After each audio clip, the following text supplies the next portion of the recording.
Hello and welcome to another episode of Talking All Sports. And in this week's episode, we've got a lot to talk about. Three big different sports just to talk about in the week in review, just to get us started. And we've got some AFL talk to talk about. We've got Gather Round to look forward to. And we've also got three more very worthy Star of the Week nominations, with history being made in one of those. But, let's not waste any time. Let's get stuck into it. So the first thing we will be discussing and talking about in this week's Talking All Sports weekend review is the World Game football. Let's start off with the Matildas beating England, or the Lionesses, 2-0 in London, and that was the first time England have lost in over 2.5 years. Perfect preparation for the Matildas going in with less than 100 days to go now, going in to the 2023 Women's FIFA World Cup, which will be hosted down under in Australia and New Zealand. In the Champions League, the Men's Champions League, Man City dispatched Bayern Munich 3-0 in their first leg of the quarterfinal. They'll now have to go and play in Munich for the second leg, and likewise Inter defeated Benfica 2-0 in their first leg. However, Inter won away from home, which is massive for them. They get to go home with a 2-0 buffer. The title race is heating up between Man City and Arsenal in the Premier League. City are now 6 points behind Arsenal with, for them, 9 games to go, but for Arsenal, 8 games left. They do face each other in those remaining games, and that will probably be the decider for the title. Arsenal just can't drop any points. If they drop, obviously, 6 points in it, and City have a game in hand, and assuming City win that extra game, there will be only 3 points in it, which means Arsenal can only drop to probably no games. A one loss to City, and I think City's goal difference will get them over the line to win the title, and what a title it will be won, being sitting in second for the majority of the season with Arsenal at the top for most of the season. If City can climb their way to the top right at the death, it'll be quite remarkable for their team, especially with the commitments of the Champions League, for example, that they've had to deal with along the way. There is, like I said, only 8 or 9 games remaining, depending on which team you are. And when it comes to the title race, it's very exciting, but I think something that's lost in the wash a little bit is the relegation battle, where 13th to 19th, yes, 13th, all the way down to 19th are still fighting to avoid relegation, with only those 8 to 9 games remaining. It will be one to watch, definitely. Don't necessarily get caught all up in the title race, although that is exciting. Something we have to keep an eye on is that relegation battle, because that is one that could go down in history as one of the most exciting relegation battles of all time. Next, we're going to be talking about UFC 287, which happened over the weekend in Miami. And the headline act, Israel Adesanya versus Alex Pereira. It was Israel Adesanya in the second round getting a knockout on Alex Pereira. He gets revenge against Alex Pereira, who came into the UFC and just took Adesanya's belt at the first attempt in that title shot, winning by TKO against Adesanya in New York. And he got his revenge, Izzy, and he did it in some style. Also on that card, the fight just before that, Jorge Masvidal lost to Gilbert Burns by decision, which also spelt the end of Jorge Masvidal's UFC career as he retired and hung up the gloves for good. What a career for Jorge Masvidal. Still has the quickest knockout in UFC history with that flying knee against Ben Askren, one that we will never forget.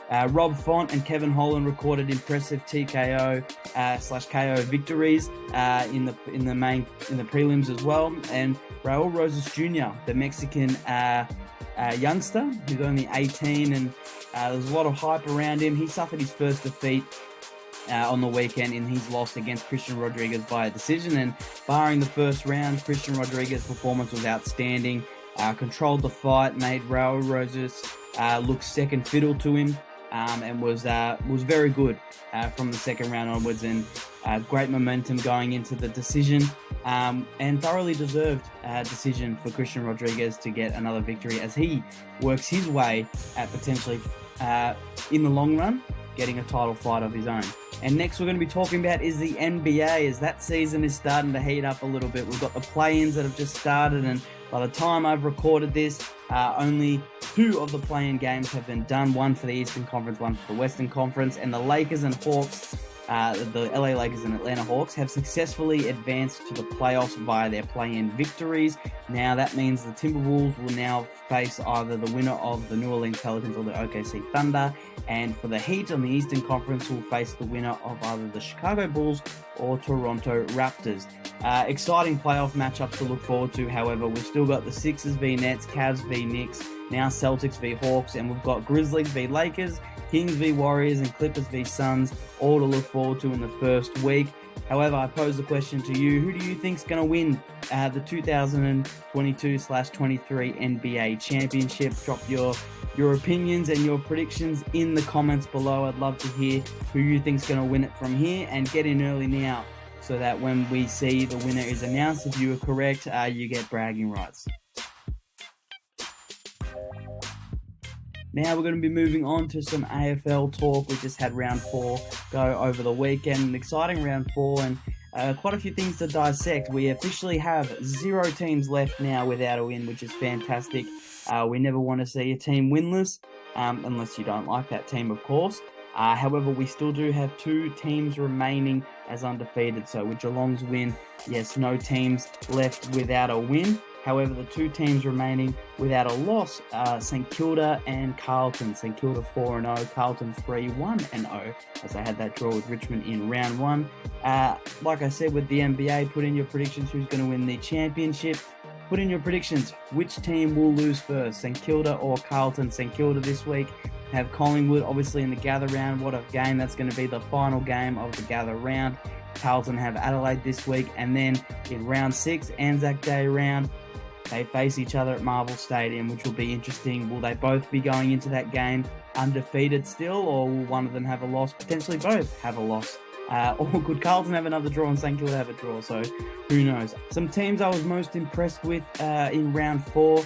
We'll start off with the Brisbane Lions and their response with that disappointing loss to the Bulldogs. I thought the way that they handled the pressure going into that game was really, really good, and they've further established that they've got a fortress up there at the Gabba, taking care of Collingwood by winning by 33 points. I think most people will say Collingwood probably could have been more competitive with a ruckman. However, I think Brisbane exploited Collingwood's weakness, which is defending deep on their last line. And I hope the rest of the competition has taken note, because it's a pretty obvious way where you're able to beat Collingwood. Turning it over at high half forward proves to work in Collingwood's favour, as they're able to get slingshot ball movement through the likes of Braden Maynard, Scott Pendlebury, Nick Dacos, John Noble. It just works so well for them. So if you're going to be able to minimise that impact, you've got to kick it deep and put the likes of Darcy Moore and Nathan Murphy under as much pressure as possible at all times. I think the Bulldogs were impressive again. Gutsy win, although that second quarter was pretty disappointing. The 3 quarters, majority of the game, they were impressive against Richmond. Took control, dominated, and got a gutsy 5-point win, which now sees them 2-2 after round 4. At the first 2 games of the season, a lot of people were writing Bulldogs off. They're now at 50-50. 2-2 going into an important game against Port Adelaide away. That's going to be a ripper, by the way. Adelaide, very impressed with them again. They're like the Bulldogs. They're now 2-2. Great win against Fremantle. It looks like their game style is working very, very well for them. However, I wouldn't read so much into Adelaide. After round 5, 4 of their first 5 games have come at Adelaide Oval. So, as we've seen, when it comes to travelling, one half they were good against GWS, the second half they were no good. I still would like to see how this young team is able to rally and be able to perform at their best and use their game style to its biggest capacity on the road. So I think they're still one to watch, but very impressed with how they went. And Port Adelaide, that's a gutsy win. Backs against the wall against a Sydney team who were looking to respond after losing by 50 points to Melbourne away from home, and they were able to get a win like that. Alir, hats off to you. Fantastic spoil on the goal line to stop Ollie Florence ball. Kick going in to save the game for Port Adelaide. Finlayson was fantastic. Just a brilliant all-round effort from Port Adelaide, and a huge congratulations to them who get what looks to be their season back on track. Again, they're another team who are now 2-2 and not staring down the barrel of a disappointing season. However, they've put themselves in a position now where they can really establish a good firm ground and a firm platform of where they expect their footy to be at, and now try and get their season back on track where they're going to be challenging for the top 8. The teams I'm most disappointed with, however, over the weekend, we've got to start off with Fremantle. 1-3 now to start the season, and their one win came against the West Coast team who were down 7 players basically at one stage in that Western Derby. I mean, they just didn't really compete at all with Adelaide in that game. Adelaide took control of the game early and then controlled the game throughout. It was a pretty disappointing effort, and they've got to bounce back against this next team, who I believe was very disappointing, and I think their coach is in a lot of trouble where a few more disappointing performances over these next few weeks and he could be gone. That's Gold Coast Suns. I think Stewie Dew, again, I don't know what it is with getting his players to rev up on a consistent basis. They revved up against Geelong, got the win, and hats off to him, fantastic effort. But going into St Kilda, away from home, you'd expected a better performance than what they dished up, and St Kilda took control of that game and beat them with ease, almost in second gear for most of it. Lots of moments where some players were just switching off. St Kilda were walking into open goals. Pretty disappointing from Gold Coast, and they're going to need a big response against Fremantle away from home in the gather round. And saying that, Fremantle are not home at all. There is no home teams except for Adelaide and Port Adelaide this week, but in gather round, a lot of eyes will be on them in that 5 o'clock Friday game where they really do need to respond. Sydney were pretty disappointing as well, 50-point loss to Melbourne, and then they go home and lose to Port Adelaide the way they did. It shows, the way they started the game, they were in full control, and then they let Port Adelaide get back into it, and from there on it was goal for goal. They couldn't run away from Port Adelaide, and that's not taking credit away from the Power. They were brilliant, but Sydney now sitting at 2-2, pretty disappointing. Their 2 wins coming against what we'll see, a bit of a spoiler, the 2 lowest ranked teams in my Power rankings. So I think that's one to watch for Sydney. I'm curious to see how they respond against a Richmond team who will be looking for a win as well this week. Because Sydney, if they see themselves 2-3 after 5 rounds, they could be staring down the barrel of a disappointing season, even though we're only 5 weeks in. And the Hawks, I'd have to put them in here just for that second half. I mean, 1 inside 50 in that third quarter, didn't score anything. And Geelong, they let Geelong score 10 goals. It was game over at 3-quarter time. You could probably say it was game over halfway through that third quarter. It was pretty disappointing from Hawthorn, especially the position they put themselves in at halftime, to then see how the result ended up. A lack of confidence, I think, defensively. As soon as things started to go sour, they went back into their shell. And I get, they're a young team, that's going to happen, but you can't be having that happening 3 out of the first 4 weeks of the season, where a young team who put themselves in positions to win or put themselves in positions to be competitive have just gone into their shell, and if you want to look at it that way, basically given up defensively and in their confidence on how to defend against any opposition. So they will round out my most disappointed. Now we're going to be looking at the Round 4 AFL Power Rankings. There's been a little bit of movement. As you can see, Melbourne have moved up to first position, with Collingwood slipping down to second. I promise no bias at all for Melbourne getting into first position. I just think with Collingwood's performance against Brisbane, they had to slide down one. Speaking of Brisbane, they've moved up to third thanks to their performance against Collingwood. I truly still think Brisbane are a premiership contender. However, we do need to see a bit more consistency from them for me to think that they are worthy of the number 1 ranking. Carlton and St Kilda sit tightly together at 4th and 5th. I could have gone either way. I could have put St Kilda above Carlton, but I think just at the moment I still would have Carlton over St Kilda. However, I would love to see that the round 6 matchup between the two would determine who goes on top for good. Sydney all the way down to 7th after that performance against Port Adelaide, a game that going in I thought they should have won and probably should have won comfortably. And they lost that game, especially with the way that they started that game to lose it.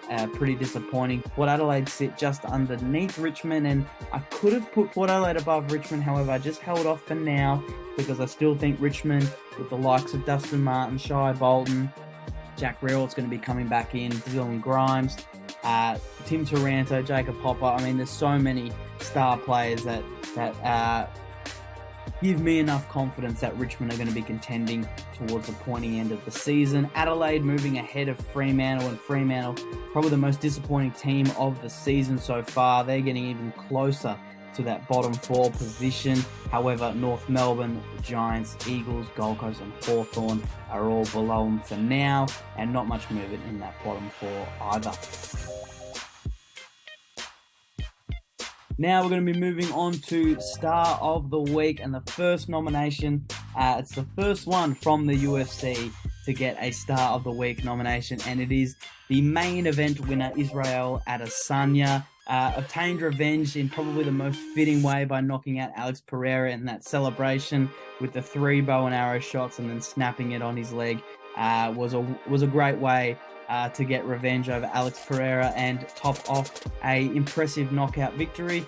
Obviously, he regained his middleweight belt. He's probably the greatest middleweight. I think a lot of people are saying the greatest middleweight in UFC history. And with that performance, I don't know, it would be hard to argue against it, but there are still a lot of great fighters that we've got to keep in consideration. But it's a good talking point. He shut down all the haters, though, and doubters after his first UFC loss to Pereira. Not his first UFC loss in his career, but his first loss to Pereira in the UFC. Obviously, he had that 2 kickboxing losses in the past, which sparked this rivalry and sparked this storyline, which was so captivating. And I think the way he's able to win this one, it's 3-1 now in the all-time results with Adesanya and Pereira. But it is a fantastic rivalry that I think all UFC fans and sports fans have been privileged and have had the appreciation to observe and witness. But who does he fight next? I mean, who's left in that division? He's probably crossed off everyone. I mean, Du Plessis, the South African, has recently moved up higher in the rankings, who he probably hasn't fought yet. But, I mean, let's be honest, is he losing that? Probably not. Probably takes care of that. So, does Adesanya try and move up a division again like he did when he took on, I believe, Blachowicz and then lost? Or does he try and just stay there and just wait for the next title contender? Or does he want to be active? Who knows? It'll be interesting to see what Israel Adesanya and the UFC have in store for all us UFC and sports fans in the future. The next Star of the Week, and he did win the Rising Star, so that's not the reason why he won it. I think he thoroughly deserved a Star of the Week nomination. It's Mitch Owens from the St Kilda Saints. He had a superb performance against Gold Coast. I mean, that included 27 disposals, 7 score involvements. 19 of those 27 disposals were contested possessions. He had 2 goals and 2 goal assists. Was definitely probably one of, if not the best on ground for the Saints. Deserving of the Rising Star Award, 100%.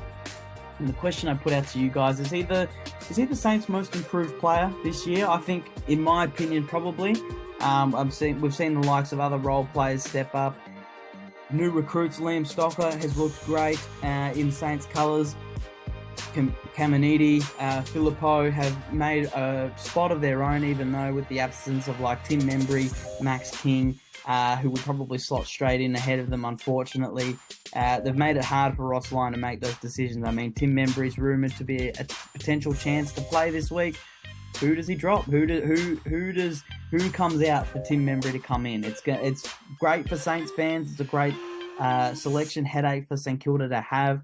But that's getting off topic. Mitch Owens is the Star of the Week nomination, and I truly believe he's probably the most improved player for St Kilda. But let me know who you think is the Saints' most improved player if you don't agree that Mitch Owens is, because I think, we can disagree that he's the most improved player for St Kilda.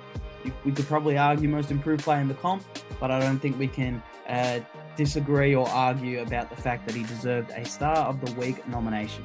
And for the final Star of the Week nomination for this week, it's history. History's being made. Jeremy Cameron is now the first athlete to be awarded a nomination twice in the same year for Star of the Week. And I haven't just given it to him because he's now besides Melbourne players, he's probably my most favourite player in the competition to watch. But he had an outstanding performance against Hawks. He was easily best on ground, 22 disposals, kicked 7 goals, 1. He had 9 marks, 4th most meters gained on the field. This is for a centre-half forward, full forward type player, 12 score involvements. He's just phenomenal, just absolutely phenomenal what he's able to achieve week in, week out, and it looks like nobody can really stop him. It's really hard to see who's going to be able to get a stranglehold of Cameron's influence on the ground. He's just too good, too hard to stop in most weeks, and definitely deserves a second Star of the Week nomination. Now, I did say he's, in my opinion, the best player he's the most enjoyable player for me to watch in the competition right now, besides any Melbourne player. But is he the best player in the competition now? I think that performance on Monday probably solidifies it for me, that right now he is the best. But I want to see what you guys think. Is Jeremy Cameron the best player in the competition? But I think one thing we can agree, and is probably definitive right now, he is the leading candidate for being the first ever Star of the Year winner with a second Star of the Week nomination. And now looking at the week ahead, we've got AFL Round 5 action, Gather Round, the first ever Gather Round in the AFL's history. Kicks off with Adelaide taking on Carlton at the Adelaide Oval on Thursday night. That'll be a game that you cannot miss. Adelaide given a red-hot chance by most people to knock off Carlton and be the first team to beat them this year. And Carlton being backed in by a lot of people to continue their unbeaten run as they go into a highly anticipated game against St Kilda, like I've mentioned so many times in this video. First game on the Fridays of the doubleheader, that is Freo versus Gold Coast at Norwood Oval. That's a massive game. Both teams need to respond. Both teams need to get another win on the board desperately, or else both coaches, John Longmuir and Shuey Ju, could be in a lot of strife. Richmond, Sydney to finalise the Friday night action over at Adelaide Oval. That's a massive game. No Buddy Franklin for Sydney, which will be interesting to watch. The McCartan brothers both out as well for Sydney. No Lynch for Richmond, no Nankervis for Richmond. It'll be the game of the role players to see which team has better role players, or role players who are willing to step up in a crucial game for both teams in Gather Round. Brisbane play North Melbourne in Mount Barker in the early Saturday game. That'll be so fun to watch. The atmosphere, a local community getting behind the footy and watching a powerhouse in Brisbane, and hopefully for North fans, a future powerhouse in the North Melbourne Kangaroos battle it out over in Mount Barker in the Adelaide Hills. Essendon will play Melbourne at Adelaide Oval in probably, people will say, a curtain raiser to Port Adelaide versus Bulldogs on that same Saturday at the Adelaide Oval. On the Sunday, early Sunday, Geelong take on the Eagles in Adelaide Oval. Then we go all the way back out to Norwood Oval for GWS taking on Hawthorn, and then the Gather Round, the first ever Gather Round, is rounded out with a blockbuster. Collingwood taking on St Kilda at the Adelaide Oval to finish off the first ever Gather Round in AFL history. And that's all we've got time for this week's episodes of Talking All Sport. As per usual, I've been your host, Zach. Please feel free to like and subscribe and leave all your NBA, football, AFL, UFC opinions in the comments. I'd love to hear them. Who you think Israel Adesanya should fight next? Who's going to win the Premier League? Who's going to win the NBA championship? And who will be the first team to beat either St Kilda or Carlton in the 2023 AFL season? And you can drop in any other things you'd like to see covered on Talking All Sports in future episodes, or anything that crosses your mind in the world of sports. But like I said, thank you for watching. I will see you as per usual next week, and please enjoy a stacked weekend of sport coming up.